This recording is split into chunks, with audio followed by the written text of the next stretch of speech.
Well, hello everyone. It's Sybil Star, and I am here to give you the astrology update for the solar eclipse in Sagittarius that is happening on December 3rd here in California on Pacific time, but everywhere east of here is actually happening on December 4th, early in the morning.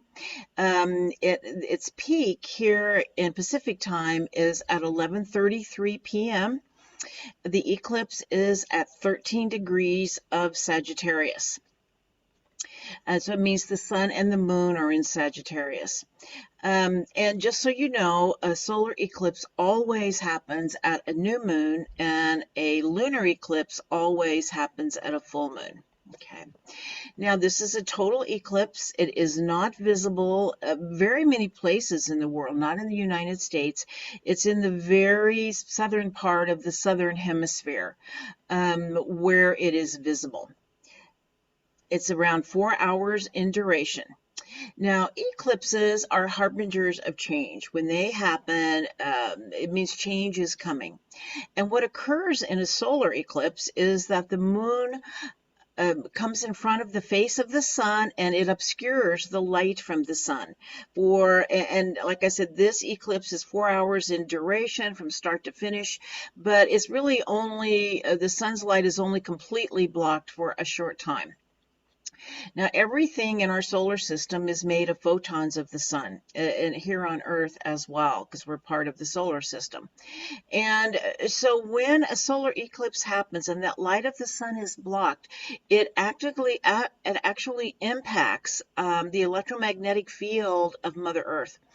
And many indigenous cultures, they would stay indoors and pray because they recognized that the energy was different. Now, many people like to go out and see eclipses and feel like they have no difficulty with that. But like I said, this one is not visible, so there's really kind of no point in going out. But you will probably feel the energy. Okay, and it always brings to light things that have been hidden, especially if your own chart is impacted. So if you have planets from 19 to 17 degrees of mutable signs, and if it's the sun or the moon, you could go out even a little further.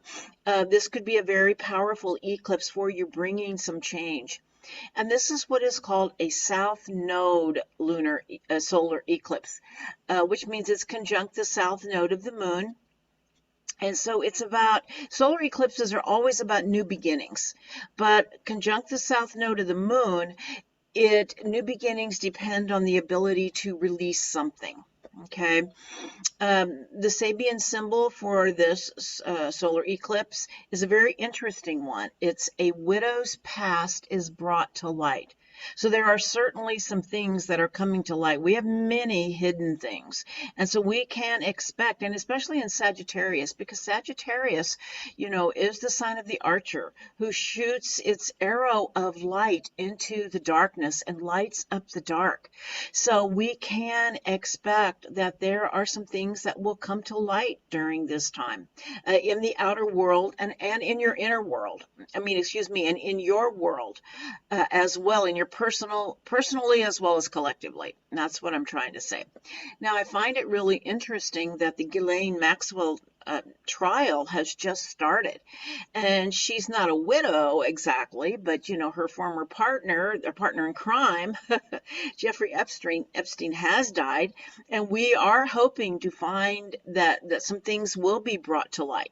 It kind of remains to be seen just how much, because it is such involves such the wealthy and the prominent and the politically prominent people, and so anyway, we will see, but I think some things there could be some surprises. Okay, there could absolutely be some surprises at this Sagittarius solar eclipse. We have a Sun, Moon, Mercury conjunction that is in a square to Neptune. And so what is Sagittarius? Sagittarius is the quest for truth and meaning. Like I said, it's like shooting an arrow into the darkness, seeking the truth as well as meaning in our lives. Sagittarius is very much about adventure. It's an experiential kind of a sign. It is the seeker, and it reminds us that it is the journey, not the destination, that really matters. It is as we take the journey and how we grow is really more what this is about, and not getting stuck in one set of beliefs, because it is about the expansion of consciousness. It is ruled by Jupiter, and Jupiter has a lot to do with our beliefs and our faith. Sagittarius is also about natural law. It's very deeply connected to Mother Nature. The shadow of Sagittarius is fundamentalism. It is, in our quest for the truth, we can get stuck and believe that we have found the truth. And what is true for everyone. And that is not what it is about. That is the shadow side of Sagittarius. And so it's so important to recognize that, our world is created on our beliefs, but they're just beliefs. That doesn't mean they're true. And so it's important to keep searching, keep going. There's deeper and deeper levels of truth and meaning in this quest. Now, this eclipse is in conjunct Uranus and Taurus, sextile Saturn, and square Neptune. Okay, so what does that mean? Well, it's very tightly in conjunct Uranus and Taurus.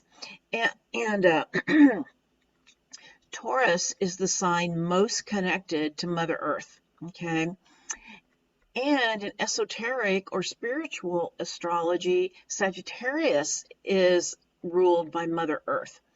And so I feel like Mother Earth's consciousness is just coming in very strongly. And of course, the lunar eclipse was at 27 degrees of Taurus, or 28 degrees, 27, 28. But anyway, it was in Taurus. And so I feel like the consciousness of Mother Earth is really trying to communicate to us, and she has some guidance for us. Okay. And it's important to remember that our solar system has moved into a different place in the galaxy, in the Milky Way galaxy. We are moving closer to the galactic center. And we are moving through an area called the Pleiadian photon belt, which is a much higher frequency. And so Mother Earth herself, she is vibrating at a higher frequency. That's what I'm trying to say. As these light codes are coming into her. And our goal, our hope is to align with her, because she will be tossing off anything that does not align with her energy. At some point, it's like we cannot survive if we're not aligned with our mother. And we are moving into a more feminine spirituality, which is an embodied spirituality. We are in the place of the spiritualizing of matter. Many of us talk about the ascension process, and it is about moving into higher frequencies and our consciousness. But it is also our bodies, because our bodies need to be able to hold the light codes that are coming in. And there are light codes that are activating the light within our own DNA. It is the spiritualizing of matter. And, matter, the word matter comes from mother. In Latin, it is matter, mater Dei, And so we are moving into a place of consciousness of the spiritualizing of matter, and human beings are moving from Homo sapiens to Homo luminous as our light as the light in our own DNA is being activated. And so for the key is for the ability of our bodies to hold these frequency upgrades.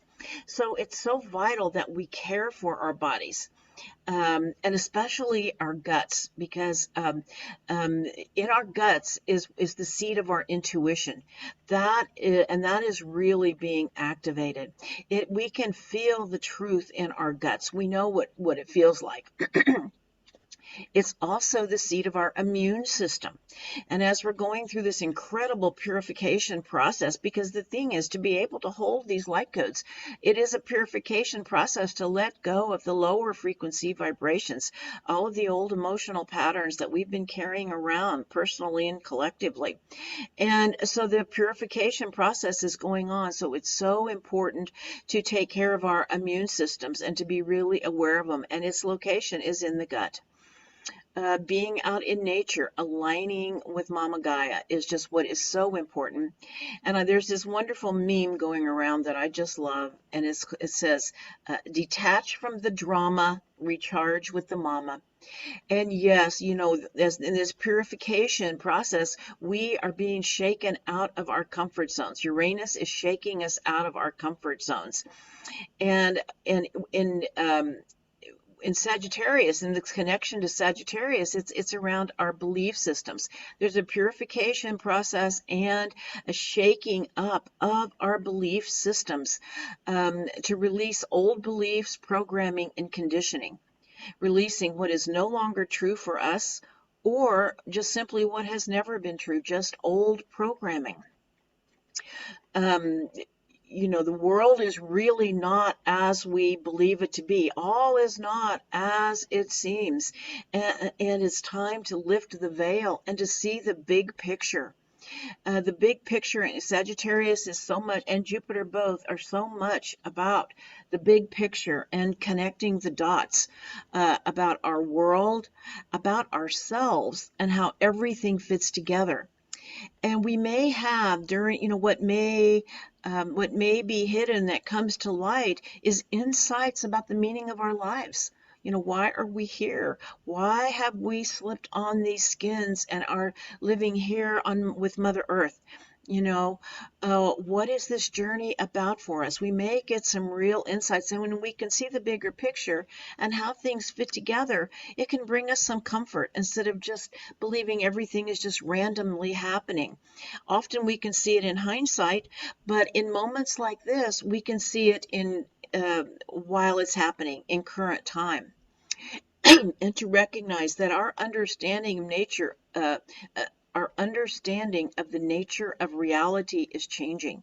It is not all, everything is not as it seems. And to allow that veil of illusion to slip down, there's the potential for the opening of the third eye. I always understood an open and third eye meant clairvoyance, but I've also come to understand that an open third eye means seeing through the illusion, to see the underlying truths, to know there is much more that lies under the surface. And it's not just the illusion of what is happening in the outer world, but it is the illusion of being separate from source. It is the illusion actually that we are solid, the illusion that of all of the beliefs that we have had that have created the paradigm in which we are living, because this paradigm is shifting, it is changing, and the world is opening up in so many different ways. Now, Jupiter, the ruler of Sagittarius, is square Mars, and Mars is always about courage, especially Mars in Scorpio. And Mars in Scorpio, you know, is about digging for the truth. So it's the courage to dig deep for the truth. And it's also about the courage to stand up for what we believe in. It's the courage to have faith in the future. You know, we may look at the world right now and think, oh my God, everything's falling apart. And it is. But at the same time, the new is being created. So it's to have the courage to believe in ourselves and our vision for the future. I saw a video a while back, and it was called A New Earth. And the woman that was talking she was saying this is what the new earth will look like, you know, and she was saying things like there will be peace on earth, there will be a school system that serves the children, an economy that serves the people, a healthcare system that serves the people. I mean, she went into greater detail, and my initial reaction was, oh, that's not possible. How can we do that? And then as I sat with it, I realized that I truly wanted every single thing she had to say. That was what my heart wanted. And it's about allowing ourselves to believe it's possible. We may not know exactly how to do it, but in these times, downloads are coming in that will show us, if we can hold it in our hearts, what it is we truly want. So it is the courage to believe in ourselves and our vision for the future. We also have the Uranus-Saturn square that is still going on, and it's very tight at this eclipse. And Uranus is very much about the resistance. It's about rebellion and revolution. As they say, the revolution will not be televised. There's revolution going on all over the world, but the status quo is not showing it. But there is a big resistance to the status quo happening all over the world right now.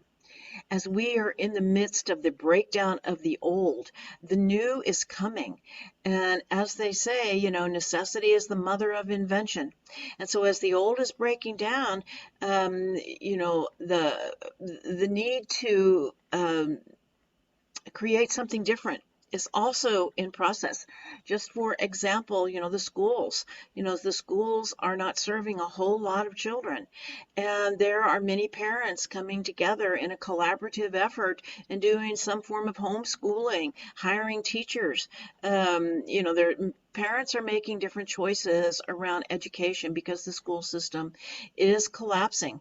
Our economy, I'm going to be talking a lot about the Pluto return. It's not happening right now, but it's coming very close. I mean, we're right up on it. Actually, we are up on it. It's happening. And it's, the Pluto return of the United States. It's in the second house, the house of the economy. We'll be talking about that. I'm going to talk about that in some later videos, though.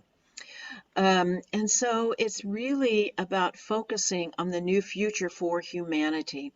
We have one foot in both worlds, the one that is collapsing and the one that we are creating. And it's important to focus our energy on the one we are creating. Now, one of the most, or I'm going to say probably the most important, other than the actual eclipse, is that there's a Venus-Pluto conjunction at this eclipse, but Venus is moving in towards going retrograde. She goes retrograde on December 19th, so it happens during this month of December, and she's also conjunct Pluto. Well, first off, Venus. Venus is the brightest and most beautiful light in the night sky. And she's getting ready to go retrograde. And when she goes retrograde, well, I think that not initially, she's retrograde. Well, she's retrograde for 6 weeks every 18 months. And but she goes from being an evening star to a morning star. And I think they said in early January is when she actually disappears from the night sky for a few weeks and then returns as the morning star. And so when Venus is retrograde, Venus is the goddess of love. And so she has to do with our relationships, our intimate partners, as well as friendships, all of the places where we connect with others. And it is a time of reassessing, reevaluating our relationships. Our relationships will go through a transformational process, and especially since she's conjunct Pluto. They're kind of very similar energies, okay? We may find that, well, let's put Venus retrograde and then Pluto conjunct Venus. Okay, there's two different ways something similar is being said. We might find that we step away from disempowering relationships and old emotional patterns within them. We start to recognize them. Venus retrograde asks us to have the courage to be vulnerable and emotionally honest, because this is a time when relationships go through transformation, and they may go away. They may not. We may find they have no more life force, and that it is time to let them go, or they can take us deeper into intimacy. Okay, if there is life force and we still have business with our partner, and it increases real emotional intimacy. We may find during this time that what we want in relationships have changed, and we may need to renegotiate the terms of our relationships. And we also may find that people with whom we have unfinished business may show up, those from other lifetimes, from this lifetime and others. Okay, so someone might show up, and you might have, you know, and often people who show up in Venus retrograde is because we have some unfinished business that needs to come to completion on some level. Now, in ancient Sumeria, when Venus went retrograde, it was related to what they called the descent of the goddess, the descent of Inanna. Inanna was the queen of heaven and earth in Sumeria. And they believed that when Venus disappeared from the night sky, that she had made her descent to the underworld for renewal and regeneration. And it was a time of letting go of all the things that no longer served her. And of course, it aligned, with people as well. It is a time to go within. And there's also, when I see this in a chart, we can also call it the Persephone aspect. And Persephone also made a descent to the underworld, but her descent, she was abducted by Pluto in the Greek version of the story. And it often indicates an initiation through loss of innocence. Now, I used to go to a retreat center, and the woman who ran the retreat center would rewrite the myths, and she rewrote this myth in such an interesting way that I want to share it with you.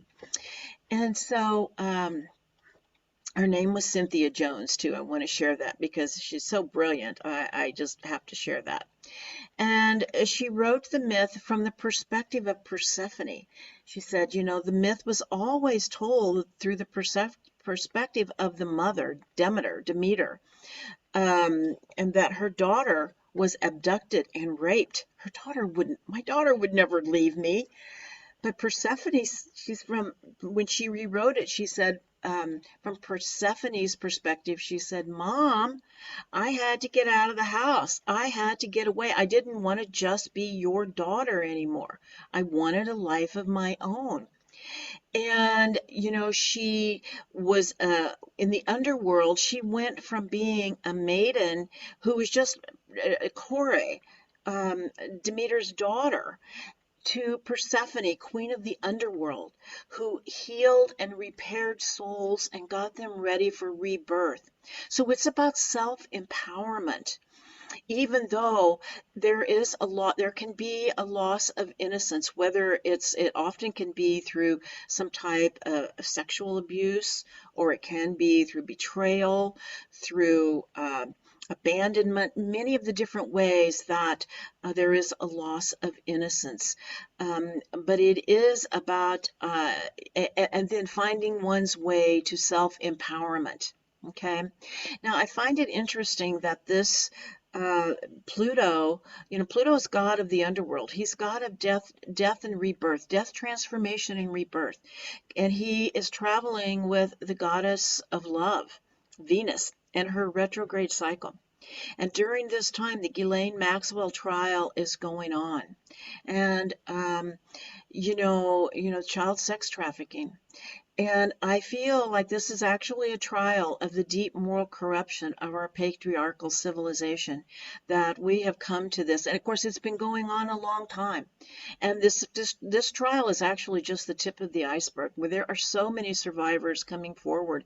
It's like, as we are moving into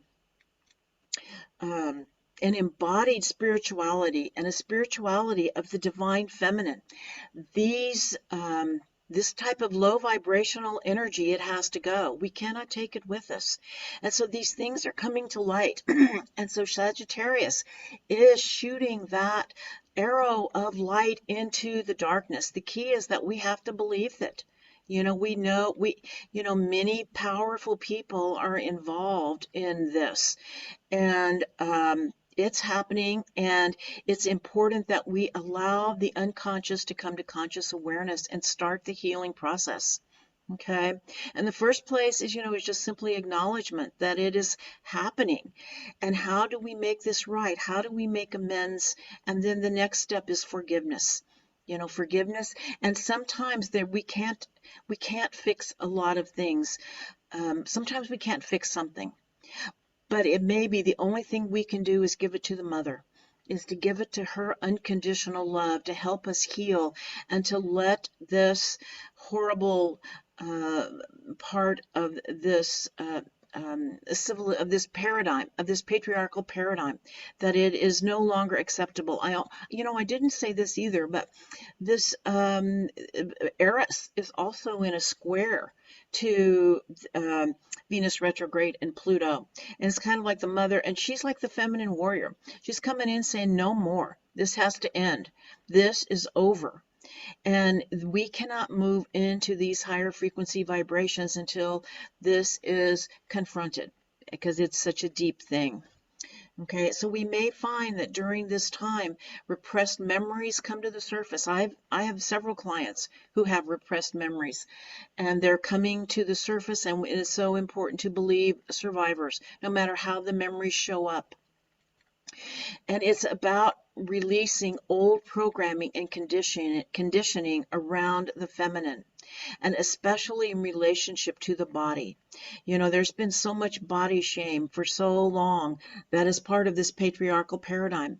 We are moving into reclaiming the sacredness of the body and sexuality. And there's a healing process going on. And many of us may have done our own healing, but we're now being called to heal the collective. And how do we do this?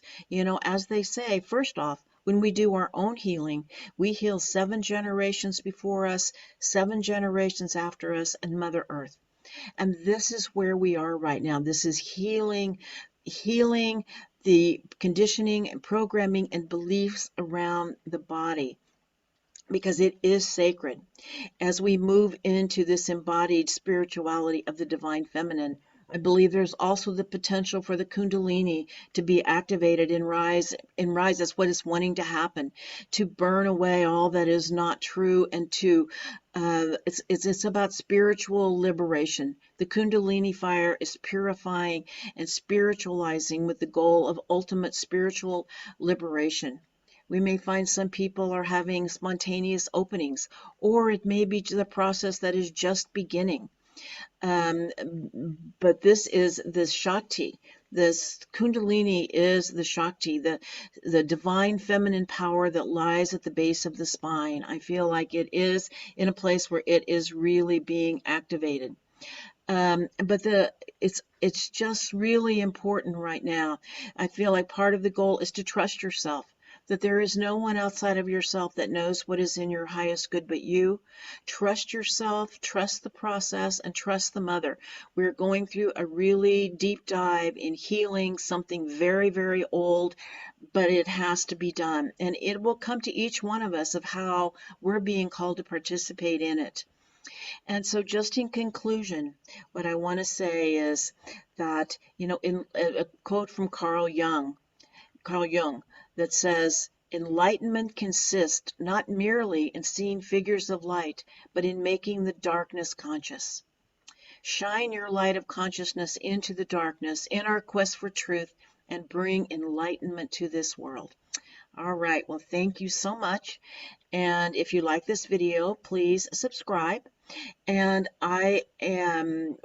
we'll be having a winter solstice ceremony where we'll be going more deeply into this Venus Pluto square Eris, because it is so prominent at the winter solstice, and it is planting the seeds of healing. I'm calling it return to the mother, because return to the mother and initiation, because it is an initiation to return and to her unconditional love, and to remember she is always there with us, holding us as we go through these dark times. But it is times of tremendous potential, fertility, healing, and enlightenment. All right, well, thank you so much. Oh, and you can also go to my website, sibylstar.com. And on December 4th, I will be having the ability to sign up for my ceremony at that time. All right, well, thank you so much. And have a wonderful month.